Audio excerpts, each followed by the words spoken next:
o que é um animal, né? Qual a diferença fundamental de um animal para um vegetal? O que permite que um animal tenha ou não consciência, ou uma planta tenha ou não consciência? Perguntas básicas de biologia aqui que eu acho que elas estando estabelecidas, a gente consegue avançar essa conversa aqui. São perguntas básicas, mas são as perguntas mais profundas que a ciência de hoje e de muitos séculos atrás tenta responder. Um dos grandes mistérios da ciência, um dos grandes problemas a serem enfrentados é justamente tentar entender o que é a consciência. Existem muitos filósofos, cientistas que se debruçam sobre isso e não conseguem chegar a um consenso, porque existem diversas teorias. Vamos parar para pensar. É a mente pensando sobre a mente, é a mente tentando entender o que ela é.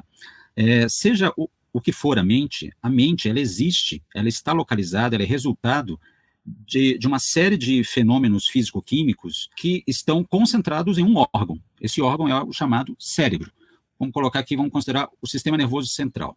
Em algum momento se achou que, de repente, a consciência residia no coração ou residia em algumas substâncias etéreas, mas eu acho que hoje a melhor ciência disponível consegue afirmar com bastante solidez de que a consciência ela emerge de uma série de processos físico-químicos, bioquímicos, evidentemente, localizados no cérebro. Em qual parte do cérebro?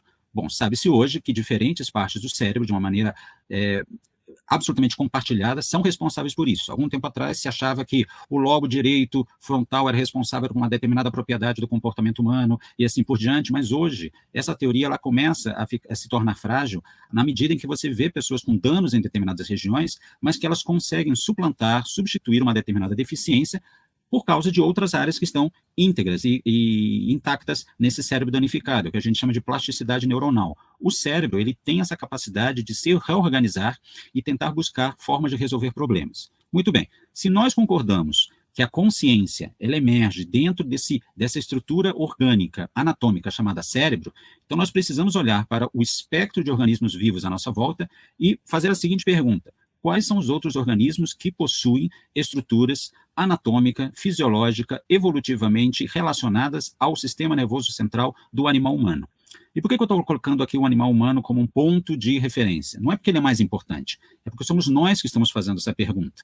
Nós vivemos num mundo que gira em torno das nossas intenções, desejos, pontos de vista, mas a gente não pode negar que existem outros pontos de vista do mundo que não o nosso. Seria uma barbaridade imaginar que um cachorro não tem um ponto de vista, que um elefante não tem uma visão de mundo, que uma girafa não processa as informações, os fenômenos que chegam até seu cérebro através da retina, através das suas células olfativas, das suas células táteis.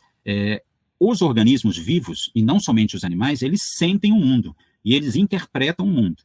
Muito bem, se a gente considera que isso é um ponto dado, que tanto uma planta interpreta o mundo como um cachorro interpreta o mundo, nós precisamos então agora discutir qual é o grau de sofisticação com que esse mundo é interpretado pelos outros organismos vivos.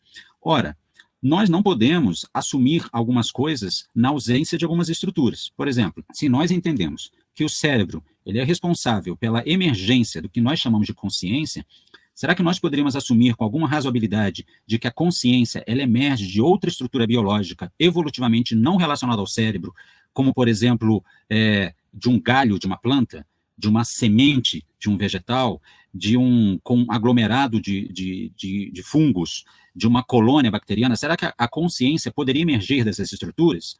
Como um cientista, a gente pode levantar essa hipótese sim, dizendo, olha, talvez. Então vamos realizar experiências, vamos realizar investigações para tentar destruir essa hipótese, para que essa ideia possa ser contestada ou não.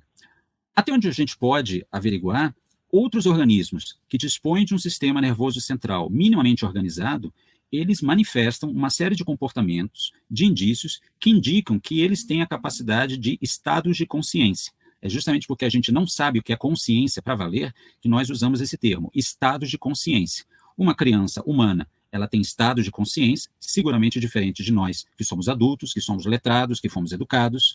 Uma pessoa que está hospitalizada em coma induzido, por exemplo, ele tem estados de consciência, talvez muito primários, talvez consequência de uma lesão, uma enfermidade que ele tenha desenvolvido.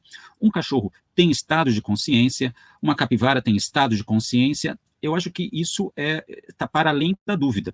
Tanto é que, em 2012, através da Declaração de Cambridge, uma série de profissionais da ciência se reuniram para dizer que o peso das evidências é muito grande para que nós neguemos que estados de consciência possam ser encontrados em organismos que têm um sistema nervoso central desenvolvido, que têm semelhanças com o sistema nervoso encontrados em primatas, como o animal Homo sapiens, e assim por diante. Se a gente for olhar para uma samambaia, se a gente for olhar para uma bactéria, se a gente for olhar para, sei lá, uma sequoia, nós não vamos ter a condição de encontrar uma estrutura anatômica, uma estrutura fisiológica, uma estrutura biológica que tenha uma semelhança razoável com o que nós chamamos de um sistema nervoso central organizado, minimamente organizado. Um dos grandes problemas filosóficos é fazer a seguinte extrapolação. Será que um mosquito tem consciência? Será que uma barata tem consciência? Será que invertebrados têm consciência? Talvez sim, talvez não. E se nós descobrirmos que eles têm consciência, nós vamos expandir o problema que é o problema da consciência, o problema da violação da sua integridade. E por que nós achamos que uma barata pode ou não ter consciência? Eles têm um sistema nervoso? Tem. Ele é parecido com o sistema nervoso de um primata? Não.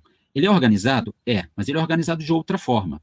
Então vejam, existe uma fronteira nebulosa onde nós não podemos afirmar, né, ou contestar uma determinada teoria. Mas eu acho que nós temos evidências fortes o suficiente para dizer que organismos vivos, que são dotados de um sistema nervoso minimamente organizado, que têm correlações evolutivas com outros sistemas nervosos, como aqueles presentes num peixe, numa ave, num réptil, num anfíbio, num mamífero, eles podem manifestar estados de consciência. Ah, Frank, mas o estado de consciência de um elefante ou de uma capivara ou de uma tilápia não é o mesmo do estado de consciência de um animal humano.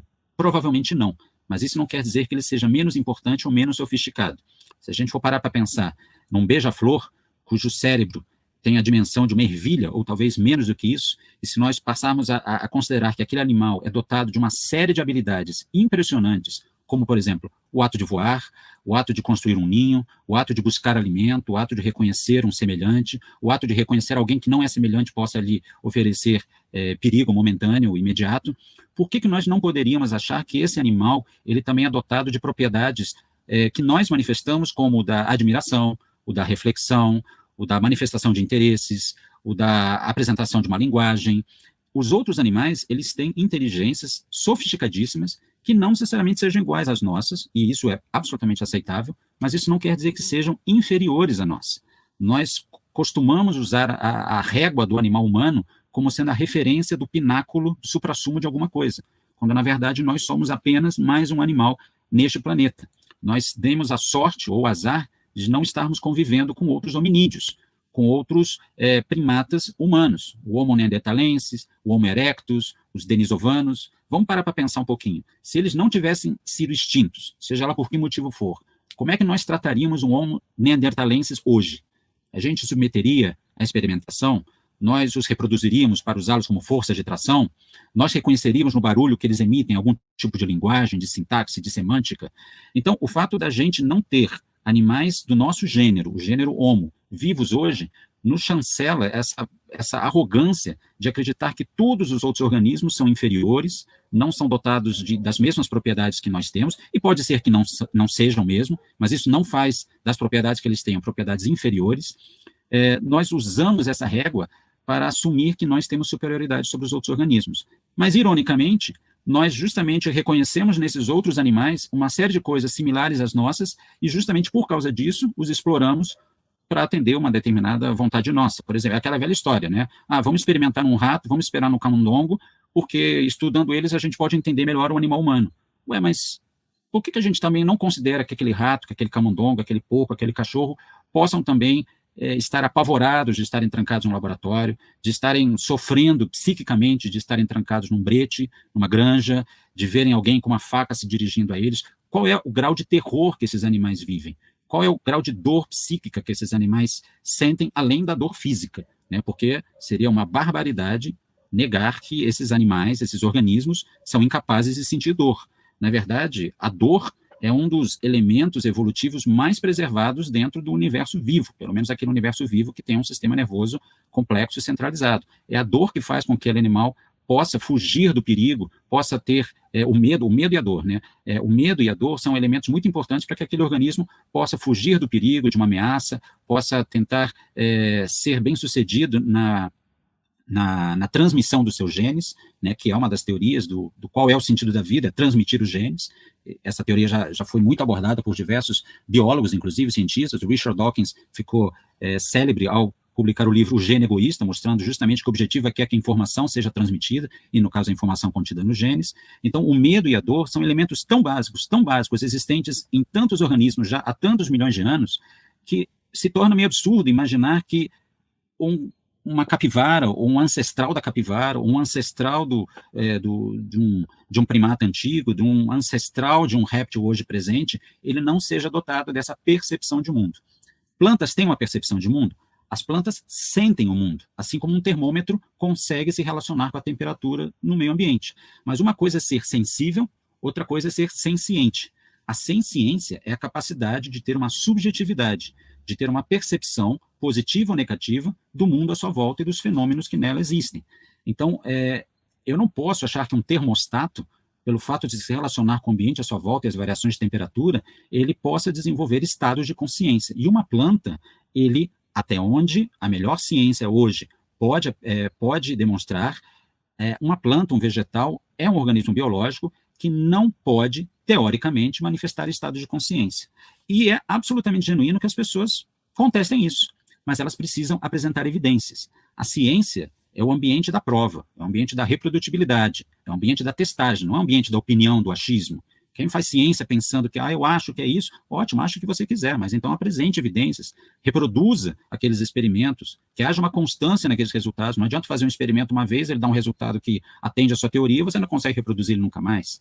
Então, é papel da ciência, sim, investigar hipóteses, é papel do cientista contestar hipóteses, e no caso, nós que defendemos, né, a dignidade, a expansão do círculo de consideração moral, é nosso papel dizer para aquelas pessoas que defendem a consciência nas plantas, que elas digam, que elas apresentem esses dados, mostrem que essas plantas têm consciência. Não adianta você mostrar que as plantas manifestam determinados comportamentos diante de determinados fenômenos. Isso todo mundo vivo faz. Uma bactéria reage à temperatura, uma bactéria reage ao pH, uma bactéria reage à presença de outras bactérias da mesma espécie ou de outras espécies. Então, o problema aqui não é reagir ao mundo, porque tudo que é vivo reage. Um vírus, inclusive, que nem é um ente vivo, ele reage. Quando ele encontra uma célula que ele tem a capacidade de se conectar, invadir e sequestrar a sua maquinaria biológica, ele está reagindo. E ele sequer é um ente vivo, do ponto de vista biológico. Existem pessoas que contestam isso. Mas é próprio do que é vivo reagir ao mundo. Agora, manifestar estados elaborados de percepção do mundo e desenvolver aí um psiquismo, essa é uma história bem diferente. Eu acho que é meio absurdo dizer que um boi, que um porco, que um bacalhau, que uma ave não tenham estados de consciência. Eu acho que é sobre isso que se baseia boa parte da luta por uma busca por maior dignidade aos outros organismos vivos que não o animal Homo sapiens.